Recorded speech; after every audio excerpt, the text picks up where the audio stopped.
नासिर भाट साहब, अब जो पोजीशन एस्टैब्लिशमेंट ने खैबर पख्तूनख्वा हुकूमत के हवाले से अपनाई है, उसको वफाकी हुकूमत किस तरह से देख रही है? क्या गवर्नर राज की तरफ मामला जा रहा है? बिस्मिल्लाहिर्रहमानिर्रहीम। मैं बुखारी साहब की बात सुन रहा, या इन्होंने आंखें बंद की हुई हैं 2 साल से, या इन्होंने जो बातें की आप मुझे बताएं। ये अभी कह रहे थे मेरे भाई के वफाकी हुकूमत जो है उसको पता नहीं होता। वफाकी हुकूमत जब बुलाती है चारों सूबाई वज़ीर-ए-आला को, जब कोई किसी दहशत गर्दी के ख़िलाफ़ कोई एक मेरे मैकेनिज़्म तैयार होता है या उसके लिए एक चीज़ जब बनाई जाती है कि इसके लिए के ख़िलाफ़ कैसे लड़ा जाए, तो उसमें क्या होता है, एक सूबा वज़ीर-ए-आला KP के, चाहे ये है चाहे पहला है, नहीं आते।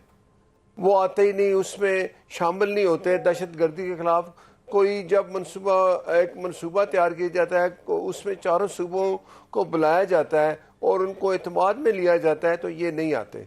और ये कहते हैं जी कि देखिए दहशत गर्दी की जब कोई वाक़या होता है तो उसकी ये मजम्मत भी नहीं करते। क्यों कि मुझे नहीं समझ आती कि आप ये कह रहे हैं जी कि हम तो अवाम साथ होती है। अवाम आपके साथ किधर है?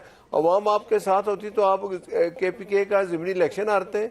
बात यह है कि ये जो ज़िद है, ये जो अना है, ये इनके ही लोग थे। वो एक MNA उसको निकाले, उसका वो एक निकाल लें फुटेज, वो कहती है कि अल्लाह माफ़ करे पहले इमरान फिर पाकिस्तान।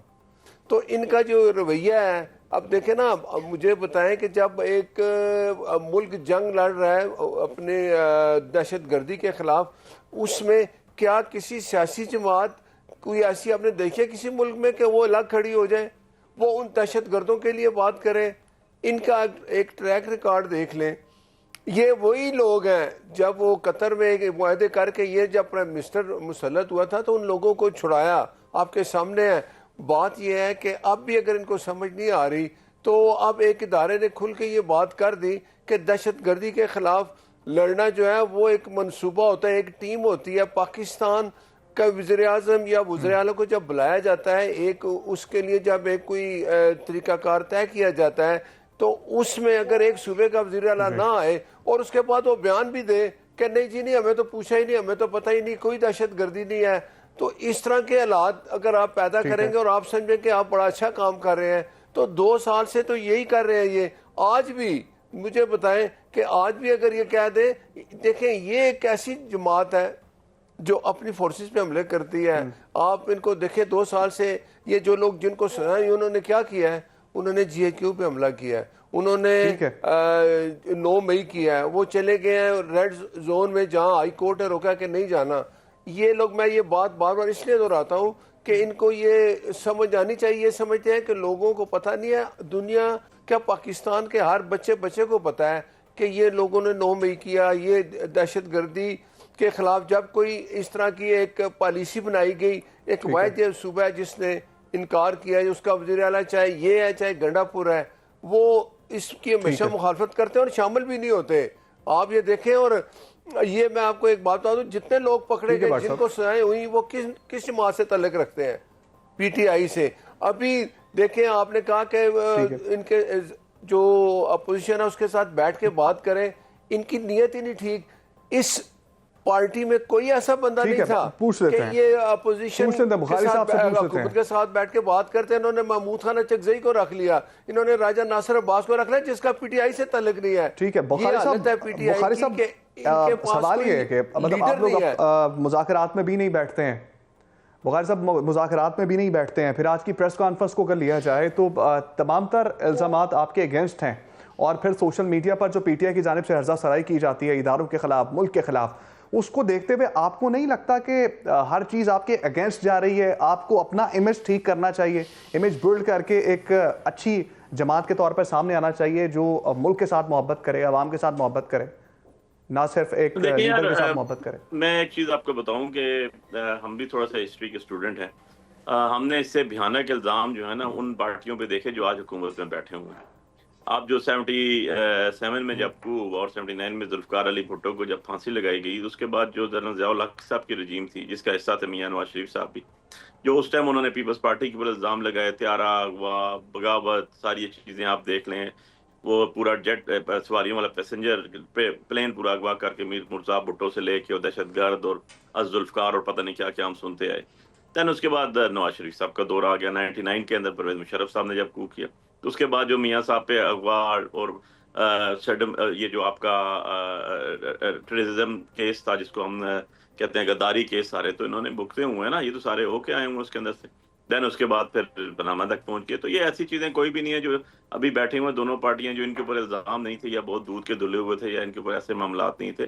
सो कहने का मकसद ये है कि ऐसे केसेस पॉलिटिकल पार्टीज पे बनते आए हैं।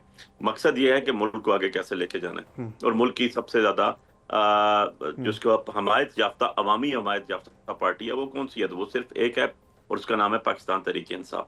और सबसे मकबूल तरीन लीडर सिर्फ इमरान खान है। उसकी वजह बता देता हूँ कि इन्होंने अभी बाई इलेक्शन की बात की। यार हम तो जब भी इलेक्शन का बायकॉट करते हैं तो सारी पार्टियां, ये जो साथ बैठे हुए ये भी लद लद अपने तकरीरें शुरू कर देते हैं और अपने लोगों को टिकट देना शुरू कर देते हैं। अभी भी देख लें जो बाई इलेक्शन की बात की, हमने जब इलेक्शन लड़ा तो ये सारी की सारी 13-14 पार्टियां इकट्ठी हो गई। तो ये किसी के कहने से तो नहीं होता, ये चीजें तो चलती हैं। कहते हैं ना, तुंदिए बादे मुखालफ से ना घबरा है काप, ये तो चलती हैं तुझे ऊंचा उड़ाने के लिए। हमारी तारीख है पिछले 78 साल के अंदर ऐसा कभी नहीं हुआ कि पॉलिटिकल पार्टीज एलिमिनेट कर दी गई हुई। इवन पॉलिटिकल पार्टीज को खुद पॉलिटिकल पार्टी ने जब एलिमिनेट करने की कोशिश की, जिस तरह ANP आपके सामने बैठी हुई है, जुल्फकार अली भुट्टो साहब के दौर में इसका नाम नैप था, नेशनल अवामी पार्टी, जिसको खत्म किया गया, उसको बैन कराया गया, लेकिन वो ANP के नाम से आज भी जिंदा है और उसके पास मौजूद है।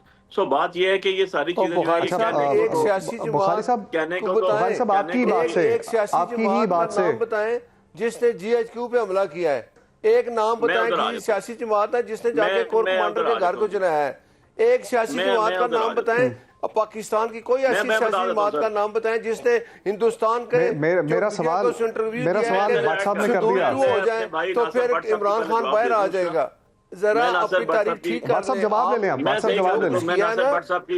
मैं नासिर भट्ट साहब की बात का जवाब भी देता हूँ, क्योंकि मेरे भाई जवाब ले लें, बड़े एहतराम का रिश्ता है इनसे। जी बताएं। कम रहे हैं, पाकिस्तान से बाहर ज्यादा रहे हैं, उनको पता नहीं होगा जनरल ज़िया-उल हक के घर बम मारने का भी, जनरल ज़िया-उल हक के घर बम मारने का भी एलिगेशन था, हैंड ग्रेनेड।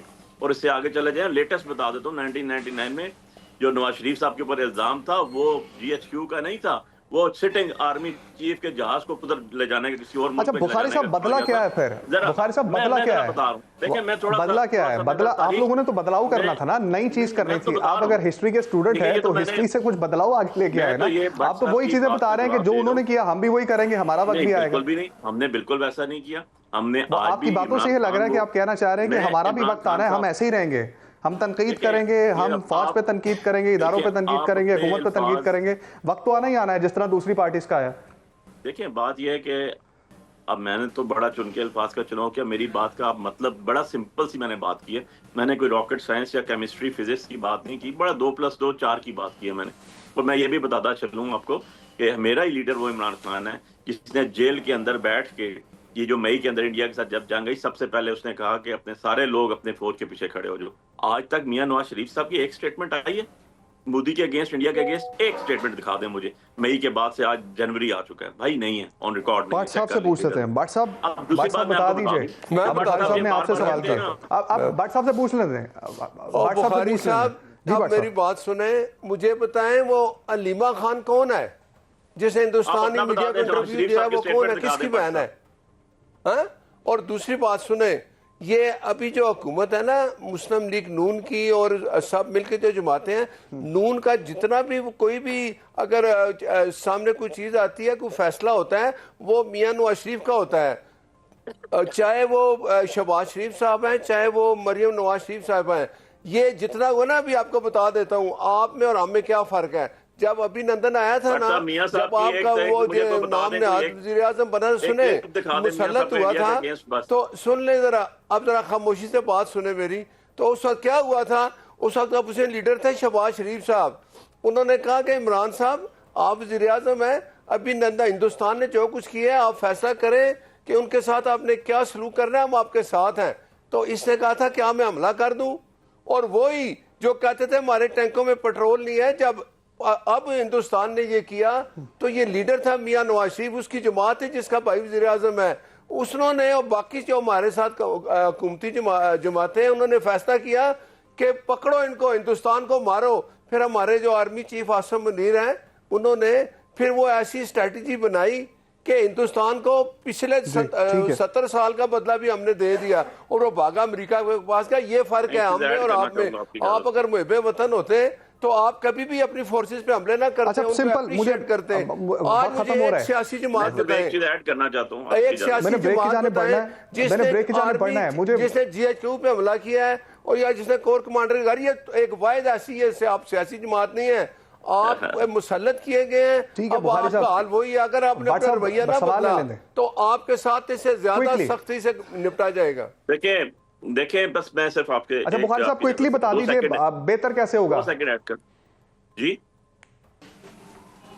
देखिए मैं क्विकली बता दीजिए बेहतरी कैसे आएगी, मतलब किस तरह से बेहतर करेंगे। मुझे ब्रेक जाने पड़ना था, आपका जवाब लेकर। नासिर भट्ट साहब ने पूरे 5 मिनट में एक चीज नहीं बताई कि आज तक मियां साहब की कोई, मियां नवाज शरीफ साहब की कोई स्पीच, कोई उन्होंने कंडेम किया हो इंडियन अटैक को या उसके साथ हमारी फौज के साथ खड़े हुए।